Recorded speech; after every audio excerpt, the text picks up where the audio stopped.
The PRovoke Podcast, brought to you by PRovoke Media and produced by the international broadcast specialist Marketeers.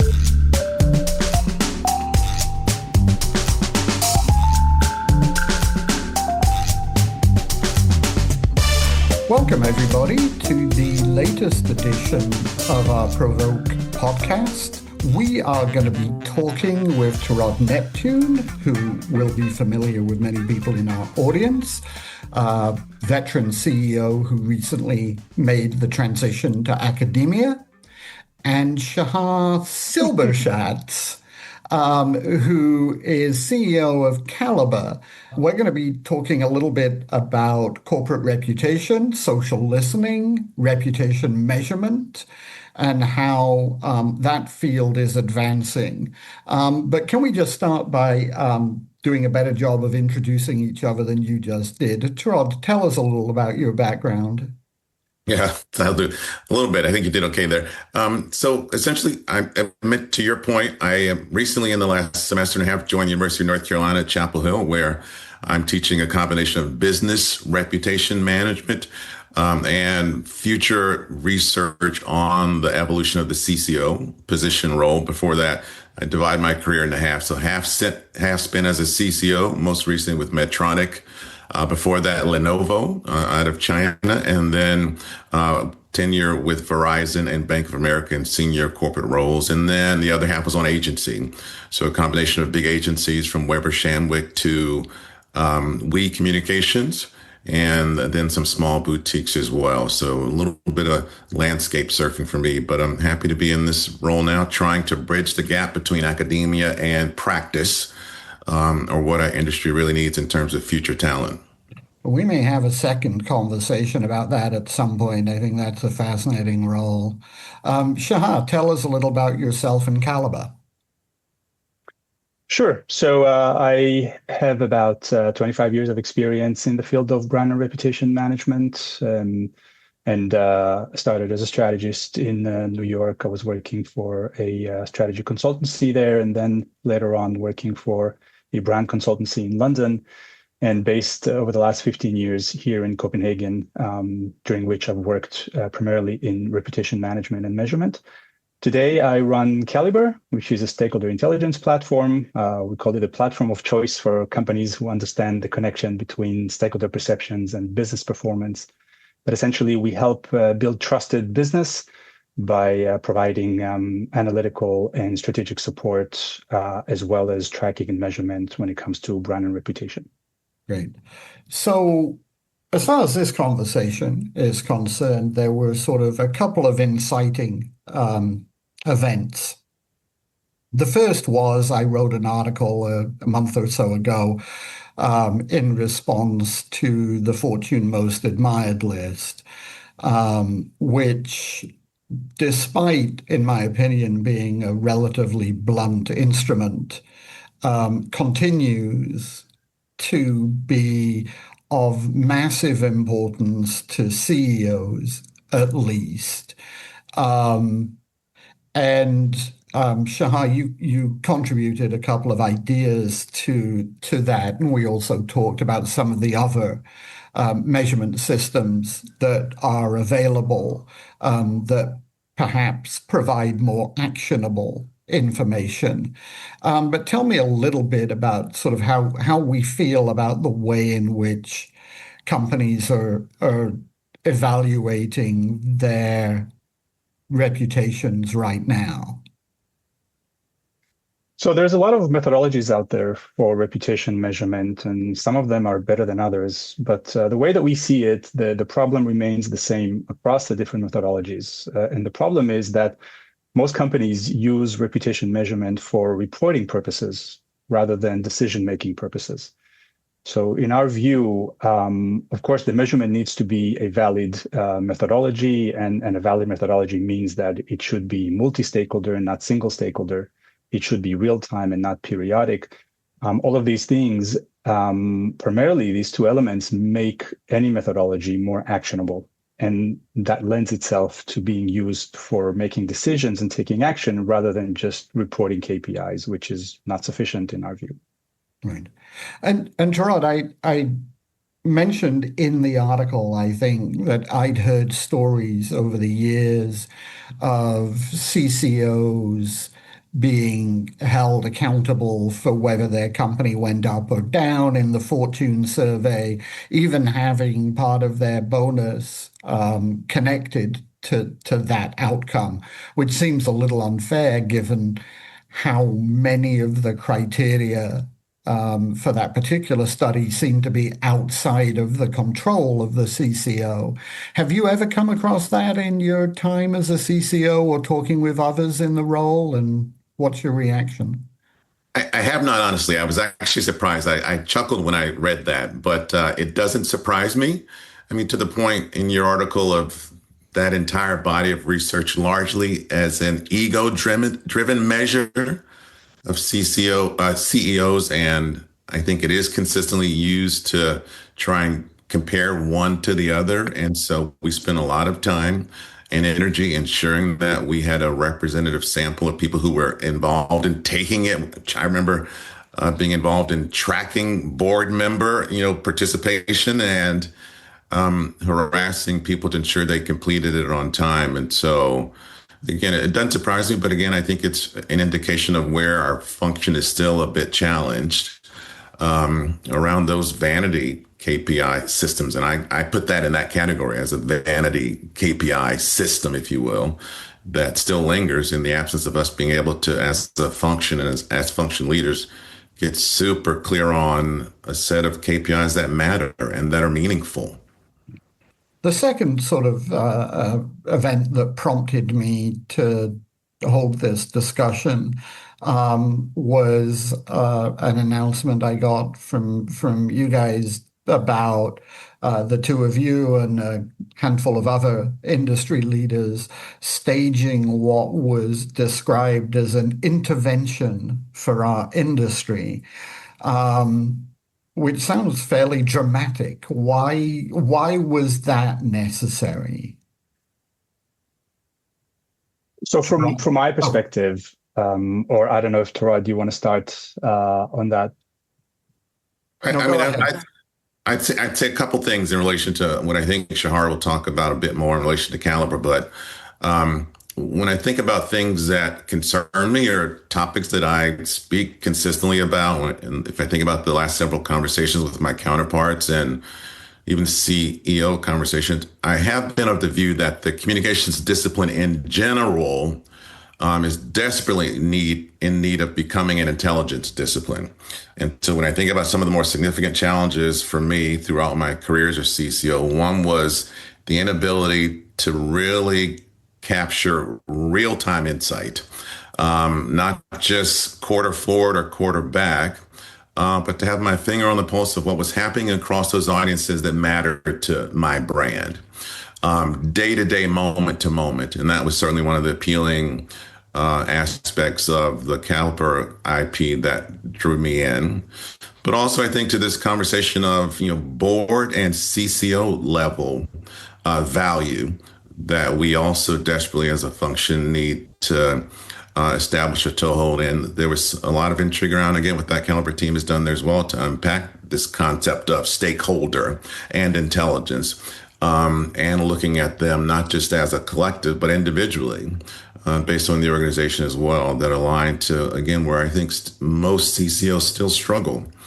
I was looking at some survey in the last couple of weeks that pointed to the fact that close to 50% of my peers, counterparts, still lean on historical KPIs, activity-focused KPIs, if you will, versus those outcomes. And so I think this is a great time, great moment for us to pause and think about how we begin to reconstruct those systems that we need if we're truly going to commit to establishing a C-suite seat for whatever that role is for the person that leads this function, whatever you call it, at brands today. Anything to add to that, Shahar? I mean, I think the intervention is needed, by the way, both in Europe and in the US. And I think one of the issues that we're seeing is there's a lot of talk about how the world is changing, obviously, and there's rapid change and there's a lot of turbulence. There's also a lot of talk about the comms function needing to become more strategic. But I'm not sure that there's enough talk about how it can become more strategic. From our perspective, data-driven decision making is obviously one of those ways to become more strategic. But also having a multi-stakeholder and more of a real-time view of the world that's also necessary to become more strategic. Because the role of comms, comms has a very unique role in the business. It has this dual role. It represents the business to the world, but it also represents the world to the business. In order to represent the world to the business, to help make better decisions, that's a strategic role, but that means you need to understand your stakeholders. And what we're seeing today are a lot of blind spots in understanding stakeholders. Just the fact that a lot of leaders over-rely, in our view, on social listening, social data. There's a lot of what used to be called Twitter storms. There's a lot of things that are distracting, but are actually not relevant for what's happening to your real stakeholder ecosystem. So leaders rely on the wrong data, or as Torod said, just don't rely on data at all. Rely only on data relating to customers or relating to shareholders, not looking at other stakeholders, or looking at outdated data once a quarter or once a year. That's just not good enough to truly be strategic and support the business. Okay. So it sort of feels like you've just dismissed the two primary data gathering techniques that our industry relies heavily on. So social listening obviously has become de rigueur over the last 5-10 years. And while I understand the difficulty of discerning signal amid all the noise, it's still being deployed by a huge number of senior communications professionals and their agencies. On the other hand, in terms of sort of a benchmark of performance, many of them are still relying on that suite of metrics that are by their nature backward-looking. So what's the alternative to those two things? So we don't dislike social listening. We think it's a great source of insight, but we don't think it works well in isolation because we think it's narrow. When we talk about stakeholder intelligence, actually what we mean is the collection and synthesis of relevant data about relevant stakeholders from multiple sources. And this is exactly the idea, to interpret data that comes from different sources about all the people who matter to the business, matter for the success of the business. And that means that social media is too narrow in that sense, and also periodic annual data points when it comes to stakeholder perceptions in today's world where change is so rapid and when things happen literally every day. I mean, just last week, the importance of the energy prices to different stakeholders has gone up tremendously. I mean, this is not something you can wait for an annual or a quarterly data point on. You need to have that in real time because that will drive some of your messaging in communications and some of the decisions that the business needs to make. So for us, stakeholder intelligence requires the real-time synthesis and analysis and interpretation of all sources of data, including stakeholder perceptions, which is why we conduct the interviews on a daily basis and allow our users to look at the data in real time so that they can be informed of what's going on and can change decisions, not just once a quarter or once a year when they do the annual planning, but actually change decisions, not just for mitigating crises, but also for seizing opportunities when they see opportunities and activities that actually work or navigating certain turbulent periods. That data needs to be available in real time. Yeah. Torod, in your experience, we're hearing a lot these days about the role of the chief communications officer in helping companies see around corners. What were the most valuable sources of stakeholder intelligence for you, and where were the blind spots? Yeah, I think it's a good question, and it's a great conversation. I think to your social listening question, I do agree it's one. It's a valuable one. But if I step back and think about again what a CEO and a board needs, it's insight, it's clarity, and it's being able to connect intelligence, whether that's social or stakeholder intelligence more broadly, the ability to connect that to a P&L statement, if that makes sense. And so I think that's a bit of this challenge for a whomever, CCO in this instance, to understand how to do that. And I think what is necessary for that is this, we're calling it ongoing, consistent intelligence that is in the moment, real time, if you will. But then it takes this innate ability to translate KPIs to these business outcomes. This is what we've been talking about forever.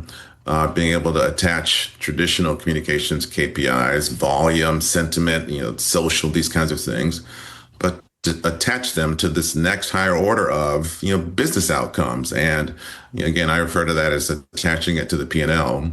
But I think that's where, social listening, those kinds of insights are valuable, but not meaningful enough for the way a board or a CEO thinks, and that desperate need for insight, intelligence, foresight, predictive insight.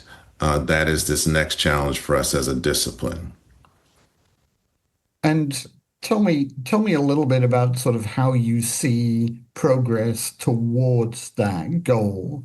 And I mean, I'm obviously hearing a lot about the ability of AI with, that ability to sift through vast data sets and find not just correlations, but cause and effect relationships, making a huge difference here. Is that something that you've begun to see?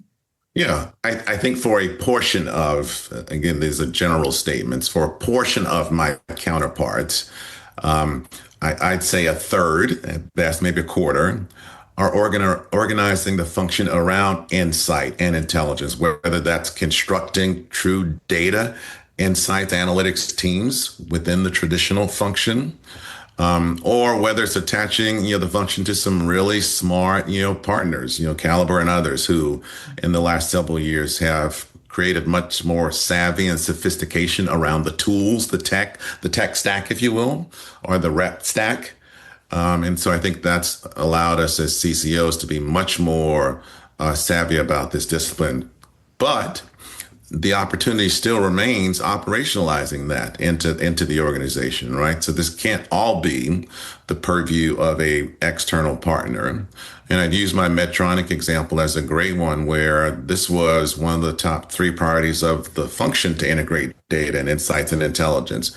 But that had to be done under the guise of a leader, right? So we recruited a leader from the outside to sit atop this organization and then integrate smart tools like a Caliber beneath that leader in-house. And so I think we're struggling a bit with the models to figure out how to operationalize this system of intelligence that's critical for this next phase for the function. And so I think that's one example from the Medtronic point of view. And I think in some ways might suggest the model that Shahar might say is the way we need to think about how a CCO would leverage a resource like a Caliber to help build this capability in-house internally. Yeah, and if I can just add to that, I think this also goes back to the notion of intervention, because I think it's not just a new tech stack that is needed. It's also new skills and new culture, new capabilities in the company. And in a lot of the cases where we work with clients, we realize one of the things that are missing is basically data culture, just the DNA, knowing how to work with data. That requires a lot of work as well within the function. It's not just having the right tool in place. Okay. If I think back over the last 5 or 6 years, there have been a number of, I would say, sort of seismic shocks to the corporate system and to the geopolitical order, really. The first was COVID. The second was the scale of the backlash against things like DEI and ESG. The third was the scale of Trump's tariffs. And the fourth is going on right now with the war in Iran. And it seems to me that in each of those cases, a substantial proportion of the people whose job it is to see round corners failed to notice what was coming. Now, I'd suggest that some of these things were more predictable than others. I mean, one could have planned for COVID, but not necessarily the timing of it. But the backlash against DEI was quite a long time building. The tariffs were spoken about openly on the campaign trail by both candidates as being likely. Trump talked about 100% tariffs. And as far as I can tell, very few people on the corporate side of the table took that seriously. The Iran war didn't exactly come out of nowhere. We'd been building up, troops in that region for quite some time. So I guess my question is, how did we miss all of those things? And are there currently extant systems that would have helped us recognize these things before we did? And I'm using we as a collective for the whole industry, really. Shahar, any thoughts?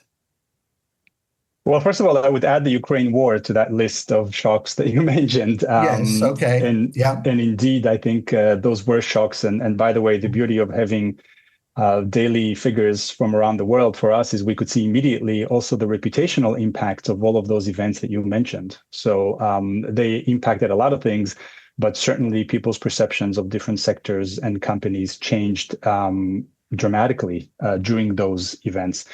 And I think it's a fair question. Why are companies and people in the industry not picking up enough signals to be able to prepare for that? And I think this is a combination of, businesses are both, eternal optimists and also, working out of a sense of paranoia and pessimism. So there's a funny mix of this optimism and pessimism in how businesses work. And I think that you rightly point out that the role of comms as part of the strategic advisor to the management is also being on the lookout for some of the risk factors that are out there. And I think that this is partly down to not having enough tools in place to pick up the signals and maybe not having the openness or the strategic understanding of how those events will impact the business. And this is a very important area where we think a lot more work needs to be done, both on the cultural and the skill side within companies, not just to have the right tools in place, but actually also to run the different scenarios and understand what would be the impact and prepare for that, because this is essentially a crisis mitigation. And today, crisis is not just issues with your operations. Today, crisis is external factors, macro events that seem to impact a company's reputation quite a lot. Yeah, I mean, think about, I'm sorry, go ahead, Paul. No, I was just going to ask you if there was a human element as well as a data element to our failure, but please tell me what you were about to say. I think one of the last points Shahar made is I do think there is a challenge that we have to address again as CCOs, as a discipline at large.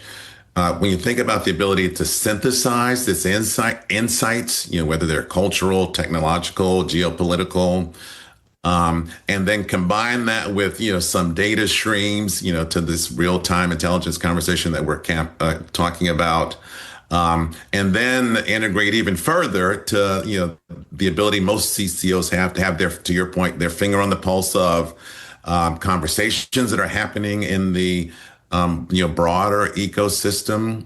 That requires a different kind of capability than is traditionally what we have built in this discipline. Again, whatever you want to call it, and whatever you want to call the leader of this function, because in many instances, I think it's not the CCO, it's that broader remit.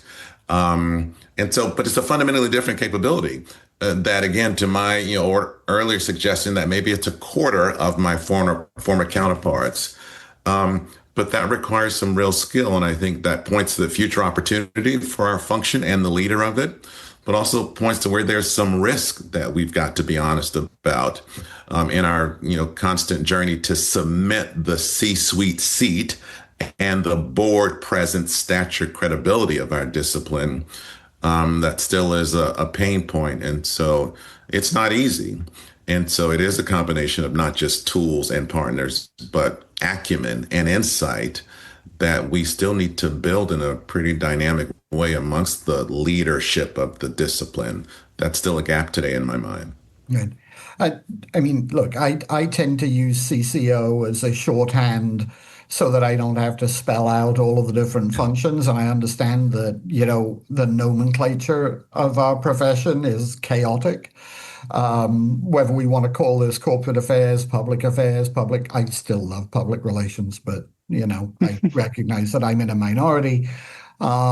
Stakeholder relations, corporate communications, we're all talking about the same thing. I want to stick with this idea about stakeholders for a while, because I've been an enthusiast for and an advocate for the idea of stakeholder-driven management since I first encountered the term about 40 years ago. And I still think that, this idea of managing relationships with all of your stakeholders in a coordinated, strategic way makes perfect sense. But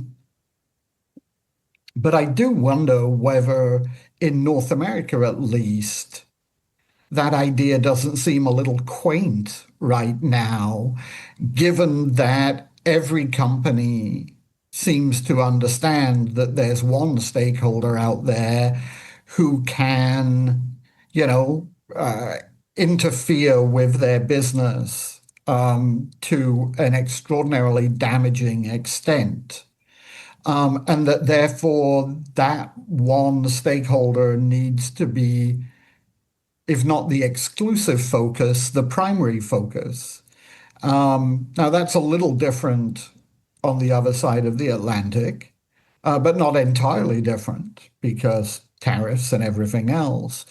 But does that lead anybody else to question whether other stakeholders, I don't want to say they don't matter, but whether they're taking a secondary role right now for short-term expediency? Yeah. Shahar, any thoughts? Yeah, it's funny because I was asked a while ago about why a Danish headquartered or kind of a Danish domiciled company should be bringing the gospel to America, and I talked a little bit about how actually in Denmark, I mean it's a coincidence in my personal case that I ended up here, but Denmark does have a history of thinking about the stakeholder ecosystem. Companies 100 years ago. I have to say, the first time that I visited the Nordics, I visited Copenhagen, Stockholm, and Oslo. I missed Helsinki the first time round. And one of the things that was striking to the point of being shocking was that the people I spoke to talked about their fellow Nordic folk as citizens rather than consumers. And if you spend time in America, that's quite a surprise, right? If you talk to people in America, consumers is a synonym for people.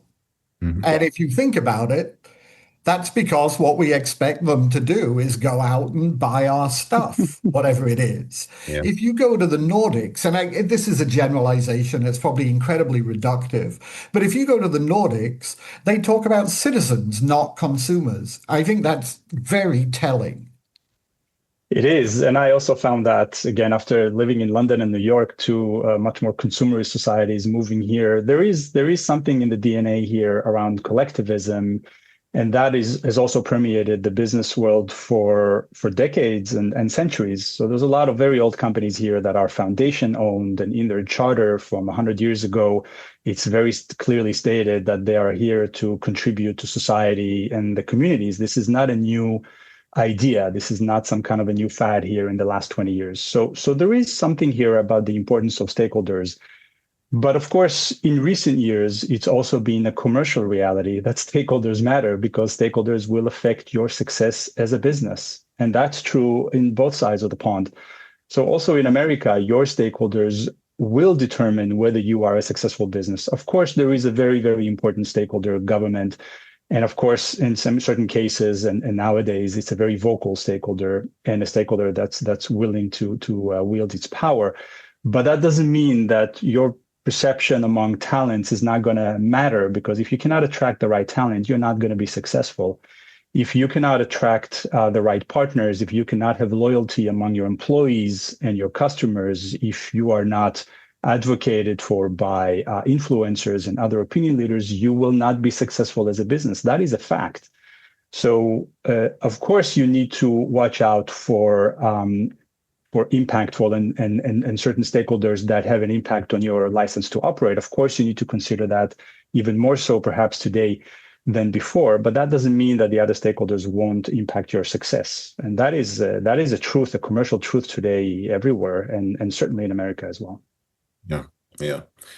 I agree. I don't think we've ever thought that all stakeholders were created equal. I think to your question, Paul, it's here in the West and the U.S. in particular, it's thrown the traditional, stakeholder ecosystem model perhaps into a bit of a tizzy, and I think it's forced a real recalibration, and in some instances, a serious question around the degree to which we truly are practicing, stakeholder capitalism, or just pragmatic survival when it comes to our reality. But I do think, to Shahar's point, it's still true that they all matter, some more than others, depending on the day or the issue or the topic. And perhaps the situation we find ourselves here in the U.S. is more incentive for us to think more strategically about these stakeholders and the plurality of them to help mitigate some of the risk that we're confronting as well, given some of the government action that we're looking at. Right. I mean, the critical part of the role that I'm calling CCO in this conversation, it seems to me, has always been to balance those needs in a way that meets the objectives of the company at any given moment, right? So there are some times when you have to say to employees, sorry, but shareholder demands mean X. Yes. At the same time, that doesn't mean that employees and your reputation as a workplace and the loyalty that you engender in your people is unimportant. And so it's finding that balance. And I guess my question is sort of how does data help a CEO, and how much of it is still about human judgment and experience and wisdom?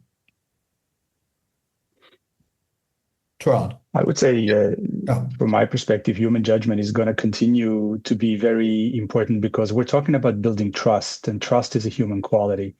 And this is important also in the current discussion about AI and to what extent AI is going to take over decision-making from humans. And we keep saying at Caliber that human judgment and human involvement and control in these processes is critical if you want to show empathy, if you want to build trust, if you want to engage people and build relationships, because those are all human qualities.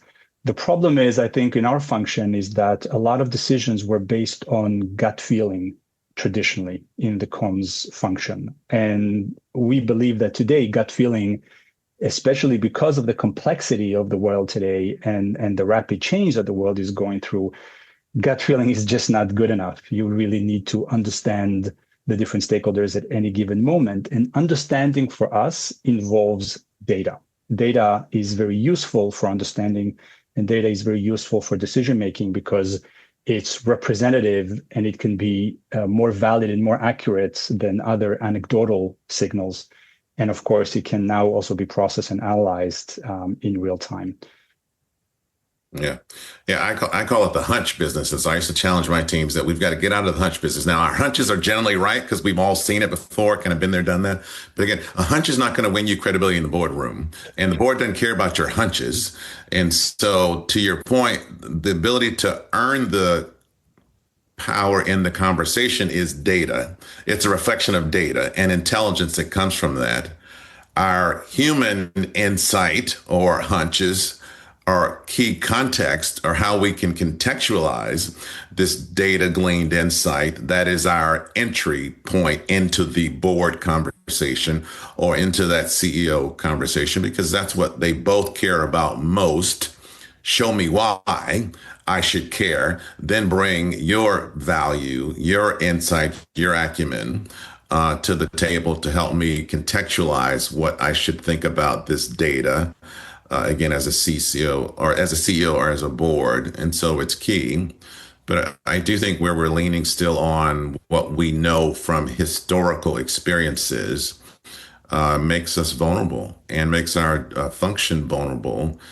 Certainly in this environment where everything that's not bolted down is at risk of being, cut and eliminated, and AI has kind of sped that journey as well. So to conclude, the last few months, I've seen a number of pieces of research that have attempted to put a dollar value on reputation. There's more of this out there than there was. Echo Research has been doing this in terms of market cap in the UK and the US for a while. Burson released its reputation capital study a couple of months ago, which came up with another dollar amount. When you guys staged your intervention, I saw a claim that there were blind spots in the way companies are analyzing stakeholder sentiment that are costing up to 200 billion. I think that was the number in value. Are we getting close to being able to put a credible and convincing dollar value on reputation and stakeholder relationships? And to what extent will that address the CEO and board level concerns about the contribution of corporate affairs, corporate communications to the business? Torod? Yeah, I think the Echo research was the most recent that I was aware of. And I think the Echo research was S&P 500 or again, so I think they're all there. There are 3 or 4 that I've seen. I think they are progressive in their value because, again, this has been a gap for us, the ability to attach what we do. Again, I refer to attach what we do to the P&L statement or to quantify the value of the function. And so I look at them all, even though the numbers are fairly broad in terms of the segmentation between them. But it's a journey. And so I think anywhere we can begin to put pen to paper on a dollar value that can be quantified in the boardroom, it's a positive. The challenge is, okay, then translate that now into operationally as a discipline. Then how do we align ourselves around being able to monetize that, day in, day out, and create early warning systems within our organization so that we are delivering on the ability to point to insight about what's coming? And to your earlier question about cultural moments, technological moments, geopolitical moments, and to be the function that is able to synthesize all that in the context of a value, a dollar value, is progress. And so I don't look askew on any of them because I see it as meaningful. It's a journey. We've still got a ways to go, but I think any place we can point to an actual number is a positive, and it's progress. Shahar, I'm going to give you the last word. Thanks. I agree with Torod. There's a lot of different studies about the value of reputation, and you mentioned a couple of them. I think we have about 20 listed in one of our documents of different financial value. And of course, it's pretty accepted now that businesses have a lot more intangible value, certainly listed businesses and certainly the S&P 500 and also elsewhere. The volume of intangible asset exceeds by far the value of tangible assets. Now, intangible can be both reputation and brand, but it could also be trademarks, it can be patents, it can be a lot of things. But there's sufficient evidence by now that reputations have a financial value. And I think all of these studies contribute to that consensus that reputations are commercially valuable. And I think that perception is important in the boardroom and important among management teams. Whether it's 200 billions or 20 trillions, I don't know if that matters. I think what matters is they are commercially valuable, hence they need to be managed. And what does being managed mean? It means having a professional approach to it, having a data-driven approach, but also having the right practices, skills, systems in place to manage that seriously and professionally, and to be taken professionally and seriously by the rest of the company. For us, that's what matters. And this is why we like those studies and we use those studies as part of the rationale. But we don't have we're not biased towards one study or another. We're basically just saying those are very valuable assets that need to be managed professionally. I think that's a great attitude, because it always worries me that there are pretty much as many measurement systems as there are agencies out there, and there are a wide range of dollar amounts being thrown about. And I do sometimes think it would be nice if we could all coalesce around a single standard of measuring reputation and valuing reputation. But I understand that's not quite how the free market works. So. No, and I guess everybody has an interest in having their own approach. But we find that just like the commercial studies, we find that the methodology doesn't matter as much as what you do with the data and whether the data is sufficiently actionable. And I think for us, what really matters is if you're going to use data to make decisions in the role of the CCO, make sure that the data is multi-stakeholder, make sure that it's real time, and make sure that it comes from a multitude of sources so that you can make the right decisions. Those three things, we believe, in today's world are necessary for data to be actionable and relevant. Great. That was a great conversation, guys. I feel like the three of us could probably go on for another 30 minutes and explore in much more depth and detail. But we have found that there is an ideal listening length for these things, and we've pretty much hit it. So I'm going to bring an end to the conversation. I'd love to continue again in a few months and maybe touch on some of these issues in a little more depth. But thank you very much. Thanks, Paul. Thank you, Paul.